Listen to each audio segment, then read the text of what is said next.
मेरा पहला सवाल आपसे ये रहेगा कि आपने जज के तौर पे तो पूरे दुनिया, समाज को, कानून, संविधान को, सारी चीजों को आपने देखा ही है और बाबा रामपाल जी के ऊपर तो तमाम सारे केसेस लगे हुए हैं और आप लोगों का काम तो न्याय करना होता है और अपराधी को और आरोपी को उसको उसकी सजा तक पहुंचाना होता है, जबकि इनको सजा मिल चुकी है, लेकिन फिर भी आप इनसे जुड़े हुए हैं। जज के तौर पर अगर मैं आपसे पूछूं तो क्या ये ठीक है या ये गलत है और आपका इस पर क्या कहना है? देखिए, क्या है कि जब तक आध्यात्मिक ज्ञान नहीं होता किसी भी संत का एवेल्यूएशन करना मुश्किल है। अब जज रहने के साथ साथ मैंने आध्यात्म का भी बहुत गहन अध्ययन किया है, इसलिए बहुत गहराई से अध्ययन करने के बाद में यानी सारे पंथों को मैंने बहुत करीबी नजर से देखा है। सारे जो मूल धर्म ग्रंथ हैं उनको बहुत गंभीरता से अध्ययन किया है, जैसे वेद हैं, गीता है, पुराण है, यहाँ तक कि बाइबल है और कुरान शरीफ है। ये जो मूल सभी धर्मों के ग्रंथ हैं, गुरु ग्रंथ साहिब का भी कुछ अध्ययन किया है। तो जब सारे धर्मों का गहन अध्ययन करने के बाद में मुझे जब ये पता चला कि संत रामपाल जी महाराज जो बोल रहे हैं वो तो इन सारे धर्म ग्रंथों से प्रमाणित है, तो मेरे पास कोई विकल्प ही नहीं था कि मैं उनके द्वारा बताए गए ज्ञान को सत्य मानूं। अब चूंकि मैं हर दृष्टि से सक्षम रहा हूं, कानूनी ज्ञान भी था और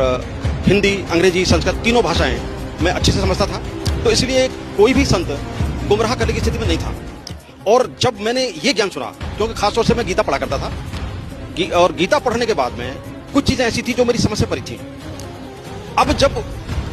ये ज्ञान समझ में आया, जब संत रामपाल जी महाराज जी ने मुझे पहली बार ये रहस्योद्घाटन किया कि गीता का ज्ञान तो वास्तव में श्री कृष्ण जी ने नहीं दिया है, बल्कि गीता में सहस्त्रबाहु, जिसको विराट रूप दुनिया समझती है, और वो विराट रूप जो है श्री कृष्ण जी न होकर ब्रह्म है, जिसको आम भाषा में काल कहते हैं। तो मैं बुरी तरह से चौंका, क्योंकि हजारों साल से जो मान्यता प्रचलित थी उसके अनुसार तो यही सारा समाज ये मानता रहा था कि गीता का ज्ञान कृष्ण जी ने दिया है। लेकिन जब मैंने 11वां अध्याय का एक एक श्लोक बहुत गहराई से पढ़ा